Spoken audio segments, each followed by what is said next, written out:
Hello,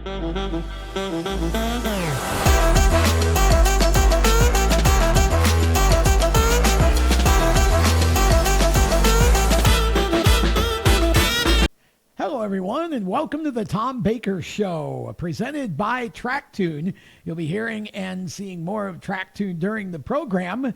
And in this case, this is show number 2 of 4 that we produced from the Performance Racing Industry Trade Show in Indianapolis, Indiana, back in December from the TrackTune booth. So you really will be seeing a lot of TrackTune over the next couple of weeks as well. This particular show features a power trio. It is actually a Fab Four of rising young racing stars we're going to hear from, who have all kind of come from different disciplines of the sport. We're going to hear from Karter Beattie, who is a 13-year-old from Concord, North Carolina, that won about 33% of his starts last year in outlaw karts, and this year picked up his first win in the 600 micros, beating Kyle Larson out at Millbridge to do it.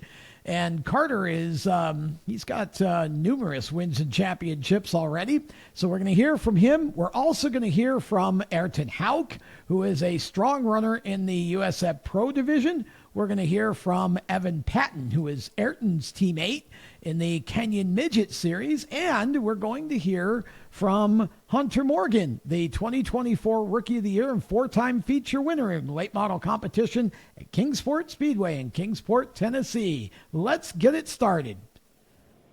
We are back at the 2024 PRI show in Indianapolis, Indiana, and we have a special guest. Karter Beattie is our guest, and Karter is 13 and has won a whole lot of races in the last year or two, but he's really making a name for himself in the sort of open wheel midget and micro ranks. But we're going to talk to him a little bit about his background and what he's doing now, and he's had some real success at this show so far too, which is great to hear. So first of all, Karter, welcome to the show. It's good to have you. Thank you. So you're 13. Talk a little bit about how old you were when you started racing. Yeah, we started racing about 9 years ago now. I started racing when I was 4.5 years old, and just kind of living the dream with my dad and my family. Now you say living the dream. You're actually a second-gen racer, right? Your dad raced a lot and has been very successful in a number of different types of racing, and you're kind of following in his footsteps, but there's a whole business that surrounds that your dad has too. We'll get to that in a minute. What did you start racing in? I started racing in the beginner class at Millbridge with the outlaw karts. Okay. So we started in that, and we had a first couple of years were slow because I was obviously scared, and then once I started picking up, we started winning a lot, and now we're here. I was going to say, you don't seem scared to me anymore when you get in a race car. I think you passed that stage a little bit. How long did it take you before you really got comfortable in those outlaw karts? Because those aren't easy to drive. Yeah, I started running the bigger cars, and then we really got comfortable with it when I started going faster. And then once I got back to the slower cars, it was like they just kind of came in. What's the key to being successful in those type of cars? That's a small track, and it gets crowded really quickly. How do you make those cars work?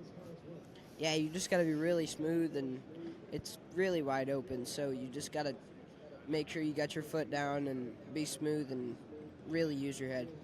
Now, you're not flat-footing all of the different divisions, right? But I imagine the younger ones maybe. Yeah, the micro sprints are almost where we cut the line of wide open. Okay, yeah, so when you started transitioning to the micro, how was that different from running the outlaw kart? Because they look similar, micros are a little bigger, but they're very different race cars, right? Yeah, you just kind of got to get more comfortable in them. Like I say, as soon as you get into them, you're not going to be very, perfect, but it took me maybe 2 weeks of practice, and then we were right up against the wall and running good. Is that a difference between the micros and the outlaw carts, that you really got to run tight against the wall with the micro? Yeah, the outlaw carts, you really don't have to do all that. The micros are better on the wall for more speed, but the outlaw carts, you can really put them on the bottom and they'll run.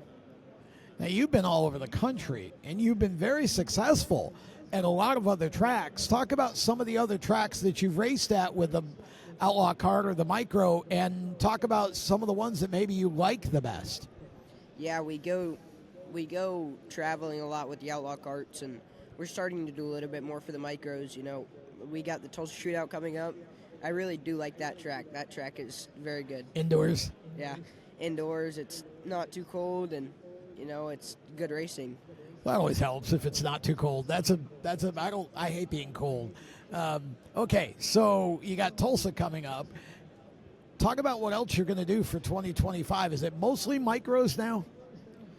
Yeah, we'll do the micros. We might do a little bit of the 250s. I'm not really sure about that yet, but we'll do the 250s and the 500s, possibly. You know, a lot of micros, possibly go bigger cars by the end of the year. Aha, okay. We'll get to that. How many wins, championships? Talk about your success to this point. Yeah, we have a lot of wins. Last year we had 180 starts and 80, 75-ish wins. And how many championships? 11 right now. That's pretty good for being 13. You've really come on strong the last couple of years. Okay, so you're talking about big cars a minute ago. What are we talking about when we say big cars? You know, midgets. Midgets is my goal for next year. I just want to run a couple midget races. So get you in the midget, and then the beginning of 26, go right back to Tulsa, run the shootout, and then stay out there for the week and run the Chili Bowl. Is that about it? Yep. That's the goal. Okay, so you've had some fun at this show. What's it like to come to a show like this as a 13-year-old and know that you have to do the talking to try to get sponsors, get people to help you out at the show here? How's that been going for you? I really like it here. You know, everybody's pretty nice. Dad being on the business side and I being on the personal side, I think that Dad is really good at what he does. So we come out here and we have fun, get a couple good deals. So you said Dad being on the business side and I being on the personal side. Are you trying to say your dad doesn't have a personality? No, but I was trying to get myself in stuff more than I was trying to get the business That's involved. good. That's where I'm teasing him, but that's the way it should be. You should be up front. Okay, so I don't want to get into any announcements. I know you have some that are coming, but we won't jump the shark here because you've done pretty good at this show. So you're leaving here. You go back next weekend. You're on the track at Millbridge. Talk about that. Yeah, we have a practice tomorrow, so we'll be home then, and we'll practice. You know, next weekend we'll race Millbridge in the non-wing car, and maybe we might run the wing car. We don't know yet. Difference between driving a winged micro and a non-wing micro. What is it? The non-wing micro, I definitely feel like it's more around the top. You can't really run the bottom in those, but it's acceptable, you know, more slide jobs, harder racing, and you're more sideways. It's more throttle control than it is on the wing cars. Because the wing cars, you're kind of straight. You're working the throttle slightly. I mean, not much. You're still wide open for the most part. You've run pavement, too. You've run Legends cars. You've run Bandoleros, I think. You've done some racing on the pavement side of things, but you seem to prefer the dirt. Why is that? I just grew up on dirt, so I kind of went that way, and my dad also has the Legends car and Bandolero business, so we got one of those, and I started running that a little bit, and you know, I have fun with it, but I've just kind of liked dirt always a little bit more. So what is your ultimate goal in racing then? What are you shooting for? I want to be in the World of Outlaws series with the 410 sprint cars, but okay, so you want to be up with the big boys in the 410s.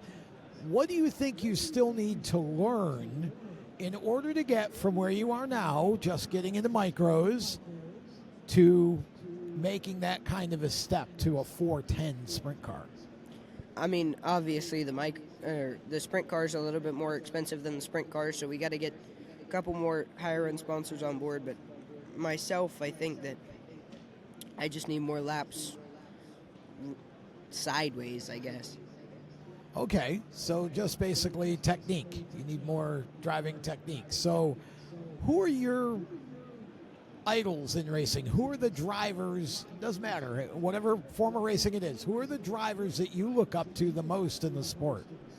I look up to my dad a lot. I mean, I think everybody does nowadays if your dad raced, but I also, like, on the 410 side, I look up to, like, Logan Schuhark and Schatz and Gravel and all those guys. Those guys are all really good.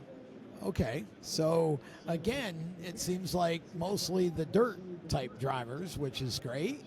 So what is your favorite track? If you could pick one track to run at every week, what's your favorite track? Oh, that's a hard one. I do like Millbridge a lot, but I have fun at English Creek and Tulsa Shootout and all those places, but I think I would say my top three would be Millbridge, English Creek, and then Tulsa Shootout. Okay, so three very similar but yet very different racetracks. Indoor racing versus outdoor racing. Talk about the differences. The indoor racing is always a little bit smaller tracks, which you can do with that on setups and driver's change. It's just a different environment really being inside. You've been successful. You just had a successful indoor event with your Outlaw kart over in the St. Louis area. Talk about that. Yeah, we went out there and ran the first night and the second one, but just a couple mistakes that happened and just got to get better at that. What would you tell another younger driver who is trying to kind of get into racing the way that you are, based on what you've learned so far in your 8 or 9 years or so of being involved in this? What advice would you give to another younger driver who's just starting out? Yeah, you really got to work up on the wheel and be smooth.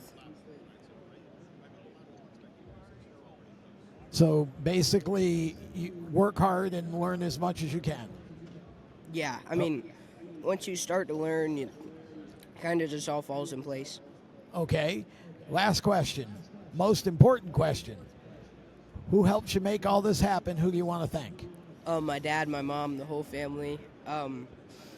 Grandpa and Grandma help me out a lot nowadays. SKE, KBR, LaJoya Seating, BCS Construction, Plus Power Engines, Bundy Built, SKE Chassis, PMP, 10J, everybody that helps us out in getting into victory lane. Okay, and if fans want to follow your career, how do they do it? Where are you? You can find my dad on Facebook. He posts about us all the time.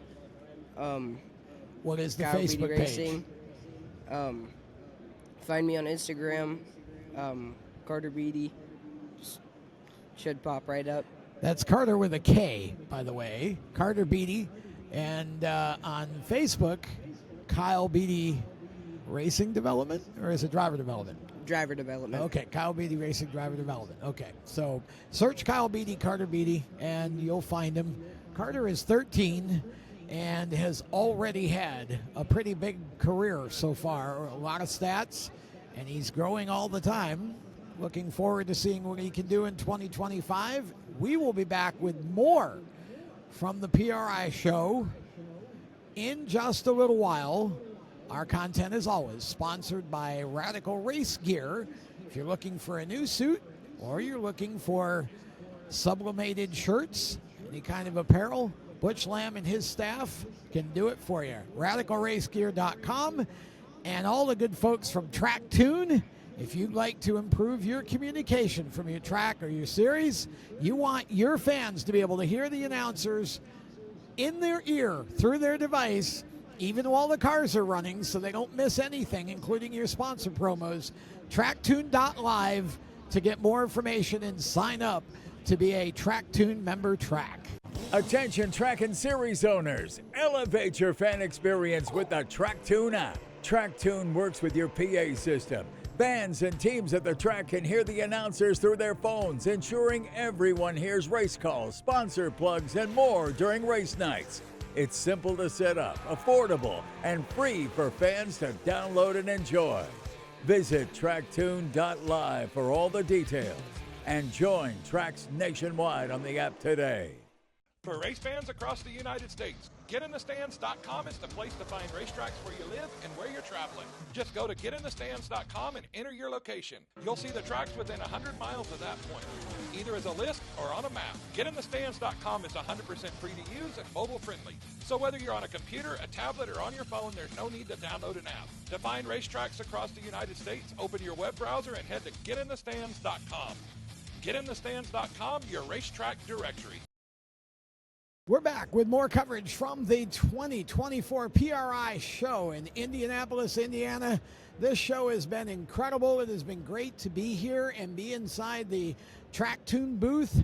If you are a track owner or promoter or a series owner and promoter, you need TrackTune. Your fans cannot hear your announcer while the races are going on.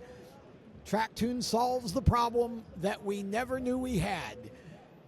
Invest in TrackTune, and you will be able to allow both your teams in the pits and your fans in the stands to hear everything that comes over the PA system right through their phone or other connected device.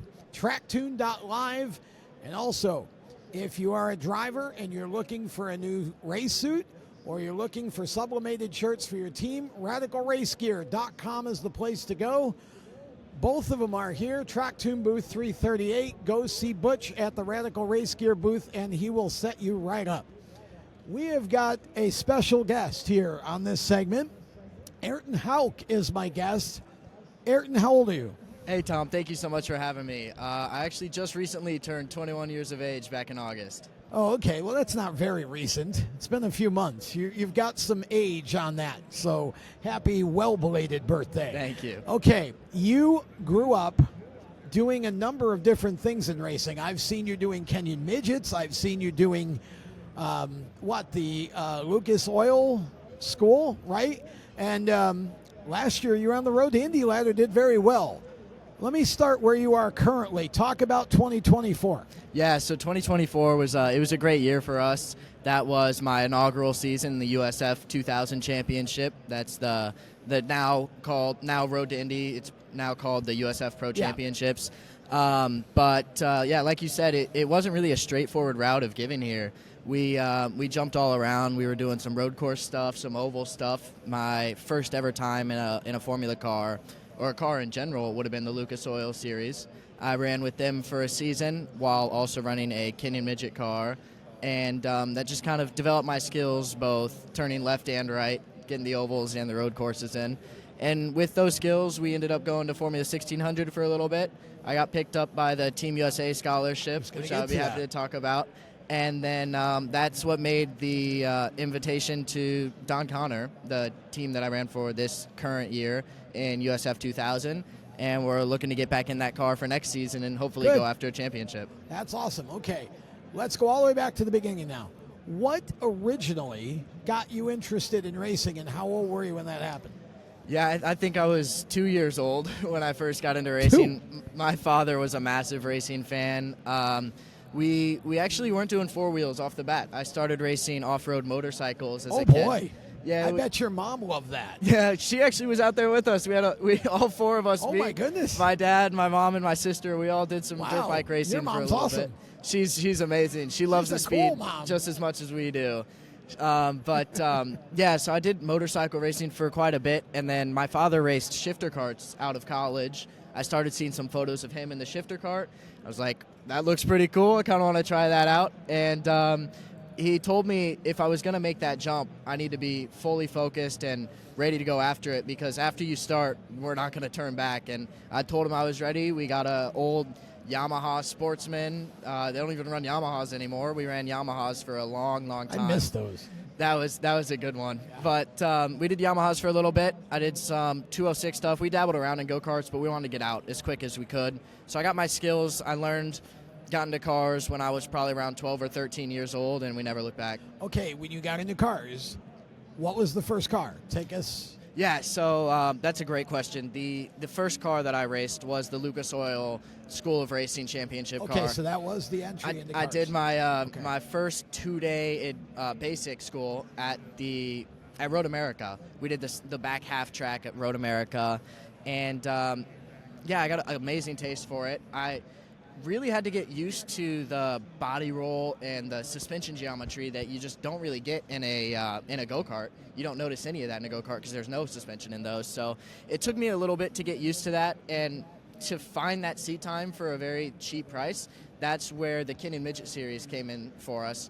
We had some friends that were running in that, and I was probably 14 or 15 by the time that I got into the Kenyon Midget car. That was the second car I ever drove. And okay. I really enjoyed the Kenyon car. car. On the Lucas Oil series. It was in conjunction. I love the Kenyon Midget series. It was a great Mel and series. Donna, everybody, they do a great job with that series. They did an amazing job, and it's been around forever. I mean, if you look at the names, if you look at the names that came through there, you've got some really, really talented individuals. Yeah. I mean, the Hamiltons, Kyle O'Gara.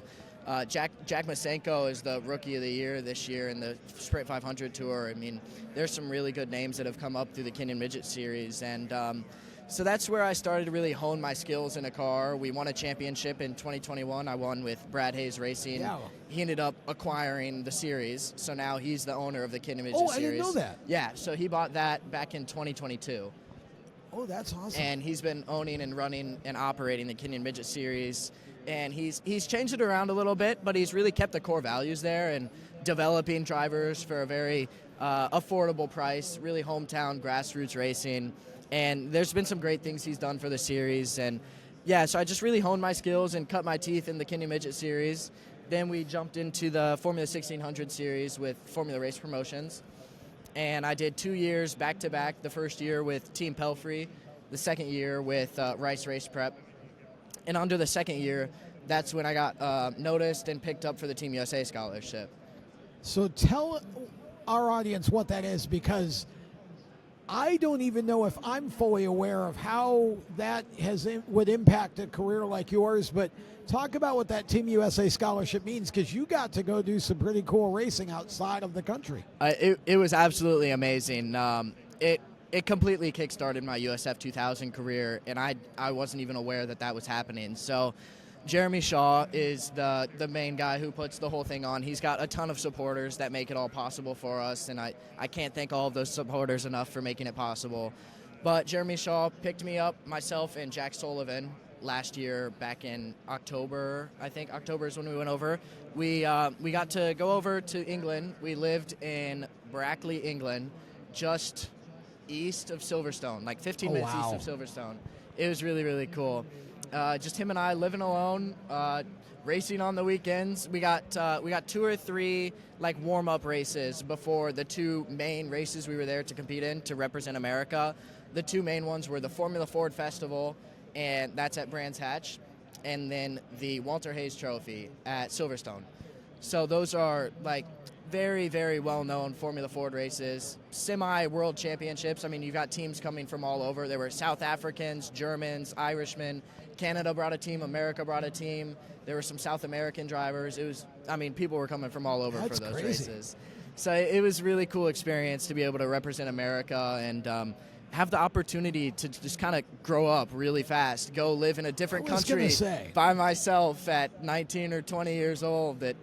It was a different opportunity, but I loved every minute of it, and I can't thank Jeremy for that opportunity enough. What were some of the challenges that you faced when you went over and did that? Because obviously your whole life changed in a flash. Yeah, no, the one of them, it's going to sound kind of childish, but it was just buying groceries. I never had to buy. I believe it. I'd never had to buy groceries for myself before, so being able to get enough food for the week, learning my own schedule, not having really a set schedule for me, and learning the cars. I mean, I'd driven the American Formula Fords all season, but the British Fords were a lot different than what I was used to. The chassis were different, the tires were different, so just taking my driving style and adapting it to better fit the British Formula Ford kind of cars was definitely the most difficult part of. What was different? Yeah, so the tires we run over there are a treaded tire for both the rain and dry races, it's the same exact tire no matter what. It's a very hard tire.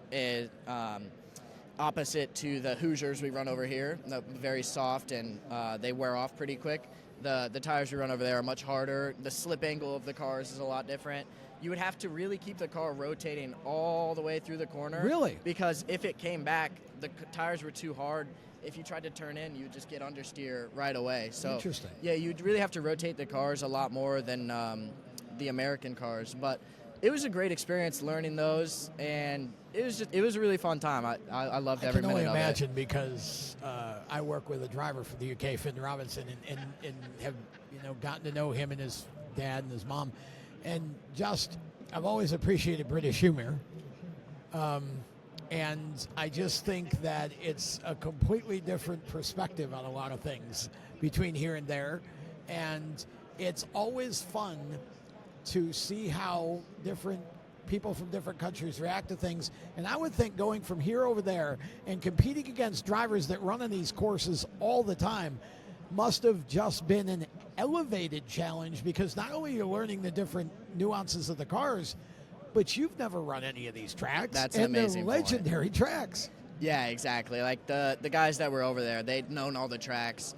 We went to a track, Castle Coombe, and it had a track championship. So it's every weekend they're racing at that track, and we came in the last race of the championship. These guys are battling for points, battling for a championship. They know the track completely perfectly, and me and Jack show up. We'd never been there before, and they're, who are these knuckleheads showing up to battle with us for the championship? So that was a really fun track, a fun weekend. But yeah, like you said, like these guys have been racing these tracks as they've been growing up. It's kind of like us with our hometown tracks over here. So it just it was definitely another challenge to try to go out in the first practice, learn the track immediately, or else you're going to be quite off the pace in qualifying. Okay, so then over we go to what you're doing now with USF and as I still call it, the road to Indy. Mm-hmm.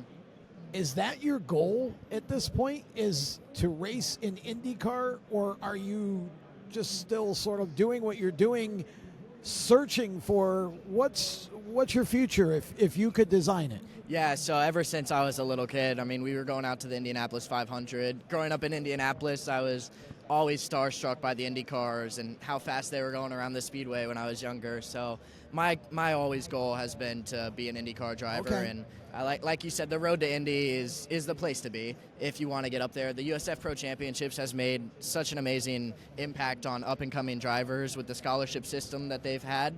It is the ladder system to be a part of, and that's why we chose to be here, and that's the dream we're chasing. So coming out of your experience in the UK and moving into this, what was that transition like? Because again, I feel like you went from a whole life change of literally moving to another country and starting over and doing all those little things that we take for granted every day, which are now completely different because nothing is the same over there as it is here, right? Now you're going to make this next big change in your racing side to the road to Indy. And first of all, you actually get to race at Indianapolis. And again, some of the best courses here.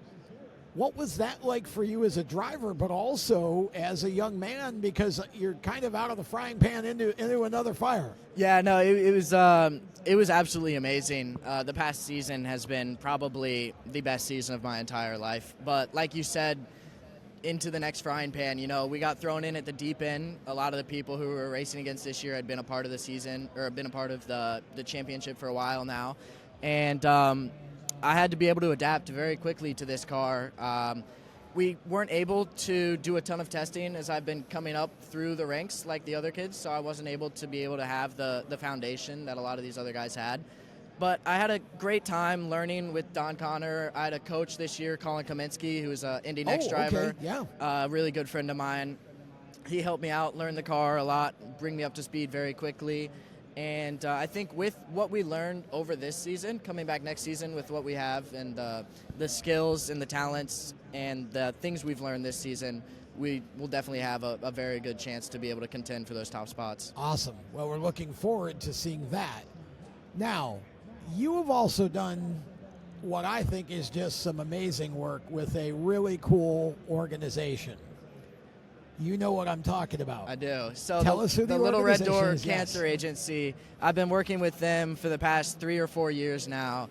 It all came about when one of our shareholders and a really good family friend of ours introduced us. He's on the board there, and he introduced us to, her name is Mandy. She was one of the workers there. Now she is the CEO of the Little Red Door Cancer Agency. They made the connection, and we did a quick fundraiser, and we did a big check reveal at one of our races with them. We threw their sticker on the car. That was a ton of fun. That's what got us in the door with them. And ever since then, I've been kind of upping my engagement with the Little Red Door Cancer Agency. I've had a ton of fun working with them. Every year they have a summer camp for kids currently undergoing chemotherapy treatment, or they're allowed to bring one friend who they would like there, or if they have previously gone through chemotherapy treatment. And at that camp, I bring my racing simulator out. I set it up for the kids. They always have the best time on it. That's great. They see me coming in with it. They all get excited. I've had a great time for the past 2 or 3 years now setting the sim up for them. And that's probably one of my favorite things, is going to camp with all the kids, working with the Little Red Door Cancer Agency. And I've also been able to be a table captain at their largest fundraising event of the year. It's my job to bring on 8 or 9 different investors and supporters, and I bring in supporters for them, and we have a big breakfast, a big fundraiser. It's always a really good time. That's awesome. Yeah, it's just so cool to give back, isn't it? It really is. I love them. And you're also giving back on the racing side, too, because I've seen you doing some coaching and different things, and still you've got your hand in the Kenyon series still. Talk about that. Yeah, so my father and I have recently acquired 2 Kenyon midget cars. I guess my father acquired them. I'm just part of the team. But he's got 2 cars now. And we had 1 car last year that we had a couple of drivers switch back and forth, and that was BJ Shaw and Evan Patton. Okay. They both had their fair share of races in that series. I helped my dad with the setups. I've got the racer's feeling for giving him what to do on the car to make the car react to how the guys want it to react. And I also provide the drivers with a little bit of coaching advice.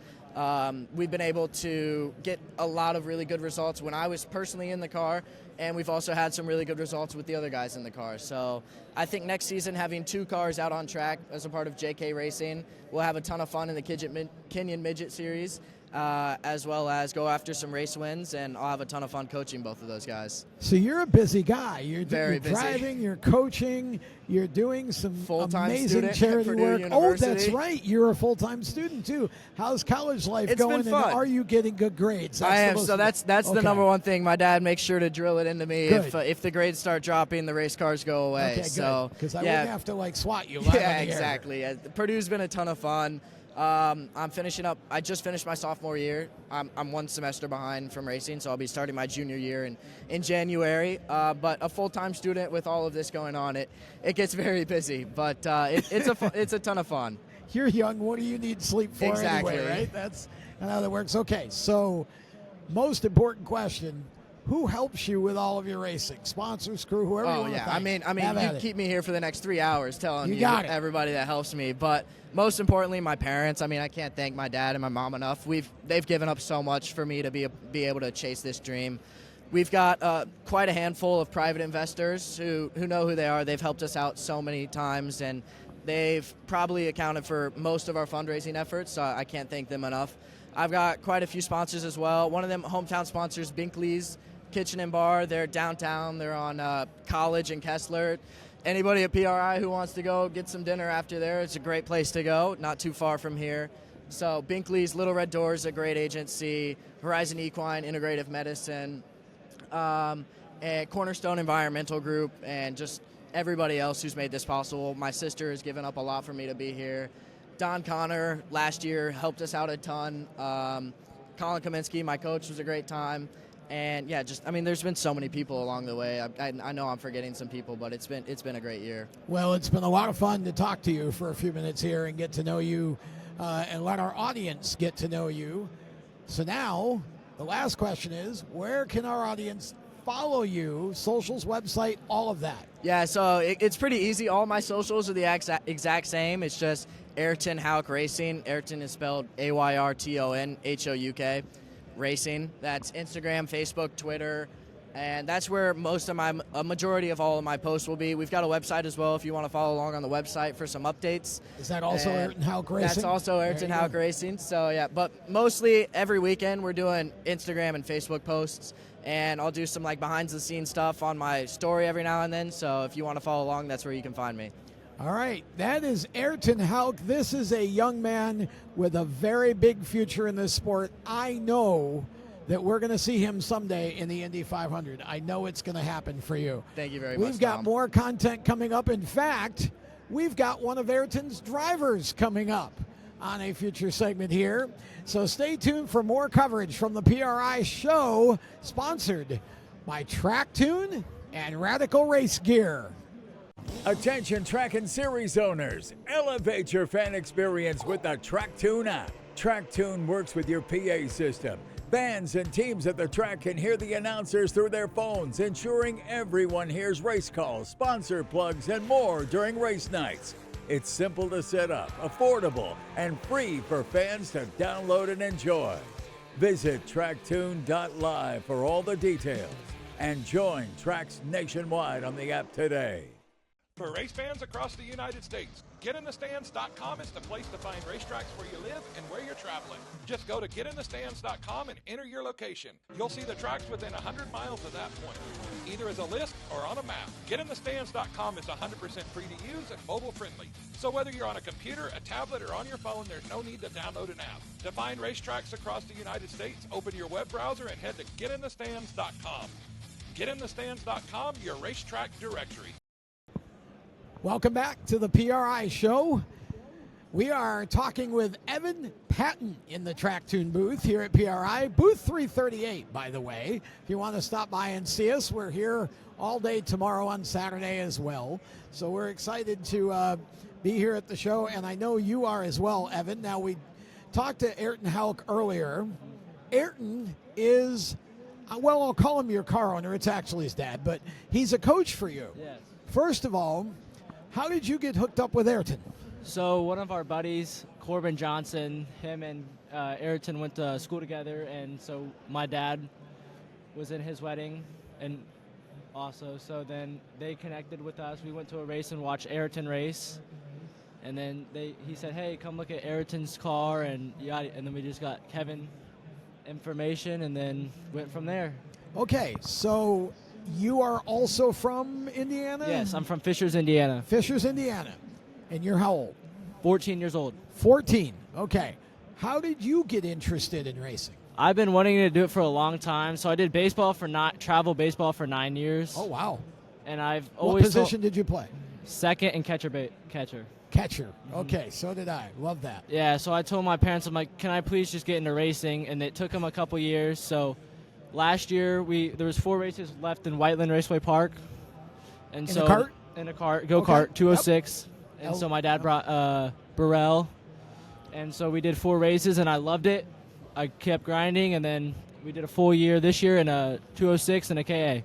How did you do in the 206 and the KA? I love sprint karting. I think that's I love dirt karting too, but sprint karting for me is just a cool form of karting to watch. Yeah, for my first full year, I was pretty happy with my result. Finished 3rd in the championship for 206 and then Nice. 6th in the KA. Okay? So I was really happy with that. Always at the track, trying to grind, learn, racecraft, all that. So, now we get to 2025. Yep. And you're doing what? I'm doing Kenyan midgets and go-karting, And you're driving for, JK Racing. and that is Aryton Houk and his dad. Yep, and so it's so- family-owned team. Yep. Have you driven the car yet? Yeah, so I did a race in Salem and Paragon.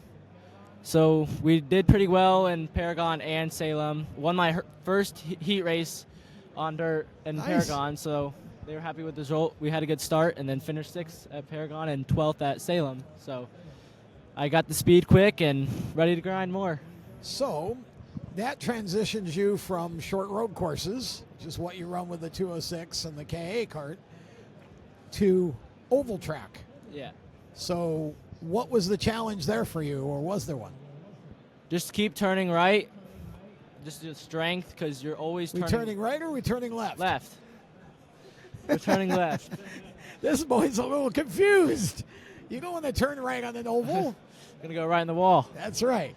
Yeah. Yeah, but always turning left, keeping that strength with the cautions and the yellows and just the laps if they keep going. So it was just a little difficult, but we found it and ready to roll. Yeah, we turn left here. Aryton's got some work to do with you. I can see that now. Okay. It's all right. Okay, so you're doing the Kenyan. Are you still going to race karts as well, or what else are you doing? Yeah, so I'm on a AMAX. It's called AMAX Racing. So it's I got accepted to do nationals. So we're gonna travel with this new team and go to different tracks, and hopefully our schedule can work out with the Kenyan Midget Series. And then we're hoping to do all Kenyan Midget races. Okay, which national series are you going to follow? So we're doing USPKS. Okay. Stars. SCUSA. Oh, wow. And then SCUSA again. And then we're heading down right after Christmas to Daytona Speedway, International Speedway. Okay, to do for it. Daytona Kart Yep. Week, sure. Yeah, that's a big one. Wow, so Yeah. you're gonna have a busy season next year with a lot of races and multiple types of cars and karts. Yeah, it's gonna be busy for my sister because she's always active too. But she wants to be there and hang out with her friends, and I'm just glad she's able to come. Okay, so you seem to have a donut sponsor, or at least you're wearing a Yeah. donut sponsor on your shirt. I want to know about Jack's Donuts. So my mom and dad own Jack's Donuts, Carmel, Westfield, and Broad Ripple, and they're one of my sponsors. So they help me a lot, especially my mom. She's always there trying to get everybody organized, managers, and all that fun stuff. So, but Jack's is one of my main sponsors. Okay, so does Jack's have a website? How do people find out more about the family business? So you can find them on Instagram, Jack's Donuts, Facebook, Jack's Donuts, and I think they have a website called jacksdonuts.com. Yep. Okay, so we got that out of the way. Yep. Do you have other sponsors, other people that help you out as well? No, not yet. We're still trying to figure it out just because it's now we're really into racing. So we're just trying to find sponsors and find the money. Okay, well, you're off to a good start, Yep. and you couldn't be with better people than the Houks Nope. and the people that you're with. So I'm sure if you pay attention and learn and just keep grinding, you're going to do just fine, and look forward to hopefully seeing you at a kart race at some point Yes. this year. Come down to Charlotte, North Carolina, and run the big spring nationals for CKNA next year. Get your 206 out and come on down, let's play. Yeah, I want to, but we'll see what our schedule looks like. Well, we appreciate you taking some time Thank to you. talk to I us. appreciate you. And look forward to doing it more once you get into the season. So, Yeah. And again, if you're looking for the best donuts in the Indianapolis area, Jack's Donuts is your is your choice. They're really good. I recommend going. All right. JacksDonuts.com. Yep. That's it. Okay. And then you can also find me on Instagram at Patton Racing 61, Facebook Evan Patton, and then EvanPattonRacing.com on Safari. I didn't even have to ask the question, and he spits it out. So now that we've gotten to that, thanks for taking some time with us, Evan. Thank It's you. good to I meet appreciate you, it, and Tom. good luck in 2025, and be safe out there. Thank you, Tom. That's Evan Patton, and we'll be back with more coverage from the PRI show presented by TrackTune and Radical Race Gear. Attention track and series owners, elevate your fan experience with the TrackTune app. TrackTune works with your PA system. Fans and teams at the track can hear the announcers through their phones, ensuring everyone hears race calls, sponsor plugs, and more during race nights. It's simple to set up, affordable, and free for fans to download and enjoy. Visit TrackTune.live for all the details and join tracks nationwide on the app today. For over 50 years, FHS Superior Synthetic Oil has powered high-performance engines with unbeatable protection and speed. Whether it's drag racing, go-karts, sprint cars, stock cars, or your daily driver, FHS stands for high speed and delivers every time. Their advanced synthetic oils boost your engine's responsiveness, acceleration, and efficiency, giving you the winning edge on every lap. Visit FHSoil.com today to find the right products for your engine. FHSoil.com. Hello, everyone, and welcome to more coverage from the 2024 PRI show. This is a major major show, one of the largest in the world for motorsports. If you've not been here before, 750,000 square feet of all kinds of automotive and motorsports products and services, and we're excited to be in the TrackTune booth and helping to promote our friends from TrackTune. We've signed up a few tracks this weekend. If you are a Tracker Series promoter and you want to interview or you want to elevate your communication with the fans and the teams, TrackTune is the way to do it. When the cars are on the track, those of us in the grandstand can't hear the announcers. But with the TrackTune app, we solve that problem. You'll be able to hear them right through your cell phone or other connected device. It's a cool app, and we appreciate TrackTune sponsoring our coverage. We also appreciate the sponsorship of Radical Race Gear. If you're looking for a new race suit or sublimated shirts, Butch Lamb and the staff at Radical Race Gear will take great care of you. RadicalRaceGear.com. Our guest on this particular part of the show is Hunter Morgan. Hunter is based out of Tennessee. Tell us what part of Tennessee you're from. I'm from Kingsport, Tennessee. We ran at Kingsport Speedway this year and had a real successful year. You did. You were a rookie at Kingsport. Let's talk about this past year first. You were Rookie of the Year, right? Talk about your season a little bit. Yeah, we were NASCAR Division 1 Rookie of the Year in all three divisions I could win it in. So it was definitely a show-stopping year. We were able to get 4 wins, more top fives than I think I can count on my hands, and just really showed up and showed everyone I belonged. Now, you said all 3 divisions. Which divisions did you compete in? Well, I'm in categories. Oh, so, okay. A little mistake on my part, but we got National, Southeast, and Tennessee State. Which, Gotcha. Okay, so state, regional, and national. Yeah, even though they count their points differently, it was still a close battle in every one of them. So you pulled the hockey equivalent of a hat trick, is what you did. Pretty much, yeah. Yeah, that's amazing. And you're 15? Yeah, I'm 15. So you walked into a late model at 15 years old, had yourself a great season by any definition at Kingsport. First of all, let's talk about your background a little bit. What first got you interested in racing, and how old were you when that happened? Well, I'd always grown up watching NASCAR on TV, and just as a little kid, big fast cars going really insane speeds around Talladega, Daytona. So since then, I just kind of had a grasp on it, and I guess we can really blame it on my neighbor. We moved from our old house, and our neighbor had a go-kart, and I said I've always wanted to get racing, so we tested that, and it was just hooked on from there. And so talk a little bit about, you said you tested the go-kart. How did you start racing? Did you start in the go-kart, or did you start in something else? I started in the go-kart when I was 4. I made my first race at 4, and then we really went full swinging whenever I turned 5, and haven't really turned back since. I've been racing 11 years, so can't complain. Had a real successful time. Okay, so you started in the go-kart. What was it, a dirt go-kart, or what type of go-kart were you racing and where? So my first 3 years of dirt go-kart racing was flat carts, have no roll cage. Right. I moved into a champ cart with roll cage, belts, cool. all that. Just felt safer, felt more comfortable, and I got 3 championships in that, over 20 wins in just 1 year.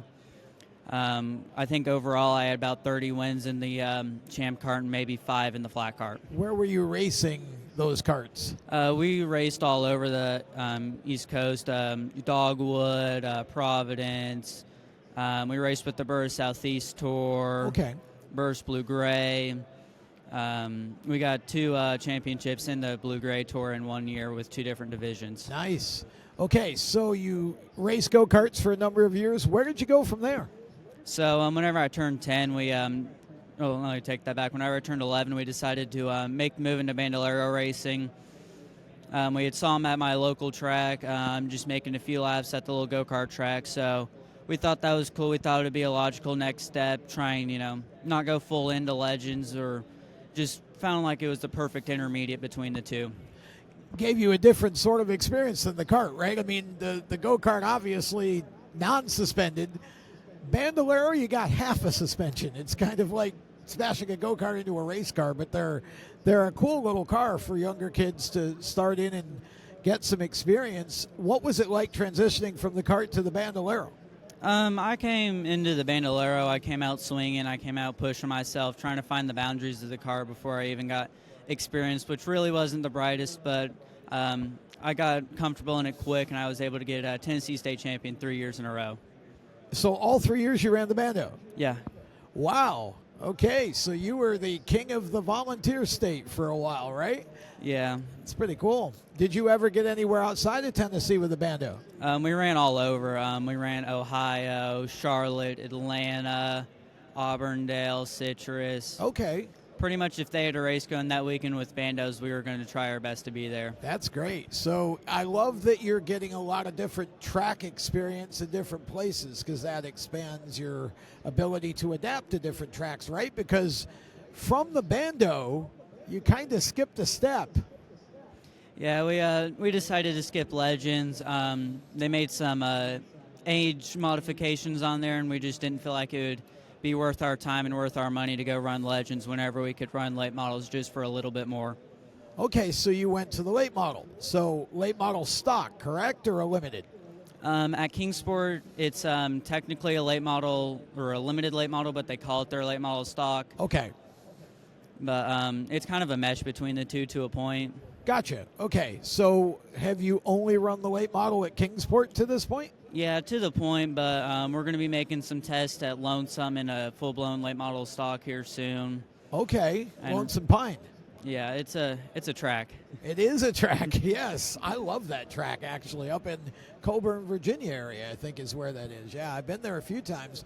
Absolutely love that track. So you're going from a limited late model to a full-blown late model stock for 25. Is that kind of the move you're trying to make?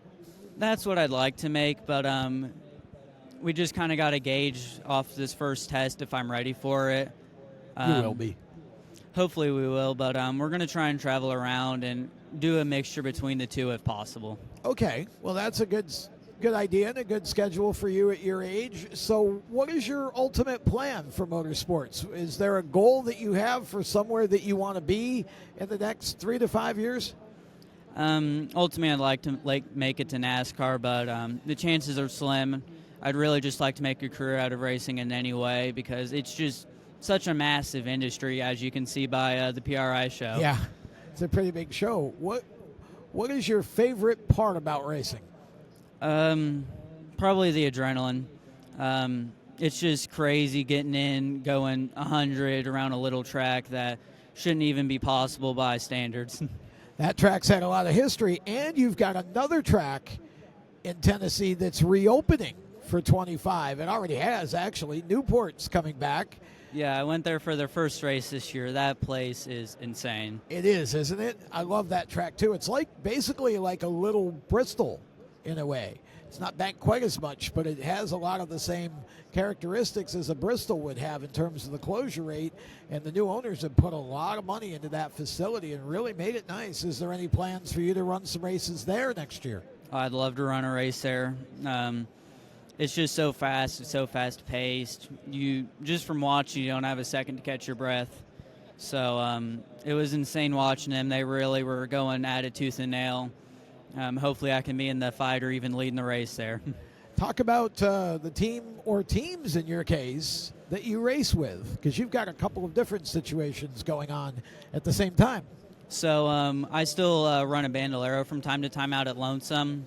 That's with AK Motorsports, Okay. or AK Performance. And then we also do that with our Bandolero Racing School, Appalachian Academy of Speed.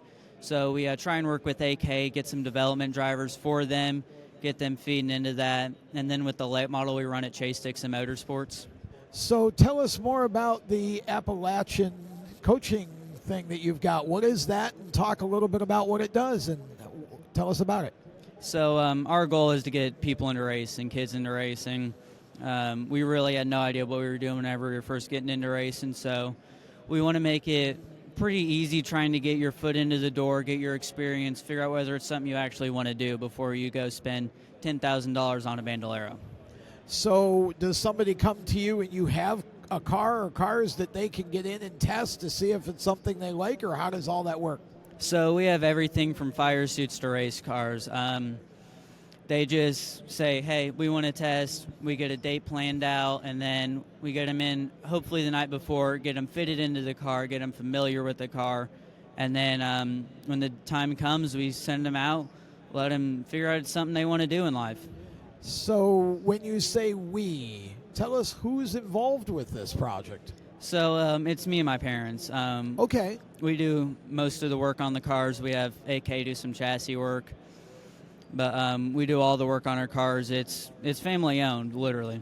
So you're 15, and you've moved up to late models, and you're already in the business world, so to speak, helping to bring more younger racers into racing to kind of follow you up the ladder a little bit, perhaps. And what made you decide to start that? It was really just our time trying to even get into bandoleros. I mean, go-kart racing, it's such a big world. And then bandoleros, I mean, it was just the next step. So we ran with a few teams that we really shouldn't have, and we just said, we're not going to let this happen to anyone else. So we try and get everyone in with good, fast, reputable teams if it's something they decide they want to do. So you had some experiences that maybe weren't what you'd hoped for, and you partially started your own team, if you will, to help others to avoid those same situations you got into. Yeah, we got taken advantage of just because we were new. Yeah. And it really sucked for us. We just kind of wasted 2 years of racing getting taken advantage of.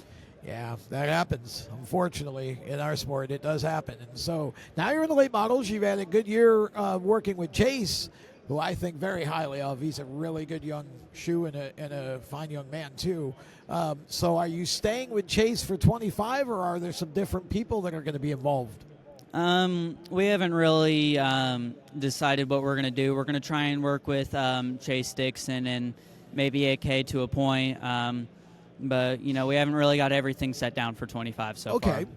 So I know you can't do all this stuff by yourself. So here's the most important question I've asked you all morning. Who helps you make your racing happen? My parents, they put a lot into my racing, and I can never thank them enough for what they've done for me. And how can people follow your career at this point? Talk about your socials or anything else that you have. So we're on Facebook, Instagram, TikTok currently. We're trying to expand out, get on some different social media platforms. It's Hunter Morgan Racing on TikTok and Facebook, and it's HRM Racing on Instagram. Well, it's been great to spend some time with you, Hunter, and you've had a great season. Multiple wins, Rookie of the Year at Kingsport, one of the most historic tracks in Southeast short track racing. And looking forward to see what you can do in 2025 to follow that up. Yeah, hopefully we can go bigger and better next year. But it's just if I can get enough experience for it. Absolutely. Well, that's always the key, experience and the right people around you, right? So that's Hunter Morgan, and we're going to have more coverage from the PRI show coming up. Our coverage brought to you by TrackTune. If you're looking for a way to improve your communications, your track or your series to your fans and your teams, TrackTune is the app to do it with. TrackTune.live. And also thanks to Butch Lamb and his team from Radical Race Gear for sponsoring our coverage from PRI as well. Back with more after a while. That'll wrap it up for this week's edition of the Tom Baker Show. We have got another show coming up from the PRI show in Indianapolis, Indiana.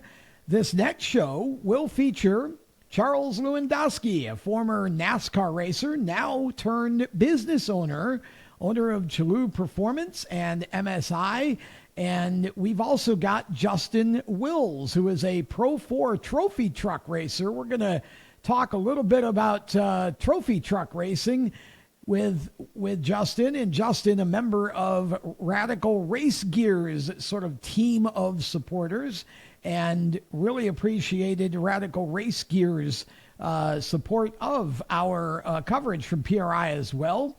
Until next time, for more great content, steeringwheelnation.com or on social media, Facebook and Instagram at The Wheel Nation. Don't forget our streaming channel here on the PowerTube TV platform as well. I'm Tom Baker. Thanks for watching. We'll see you next time on The Tom Baker Show.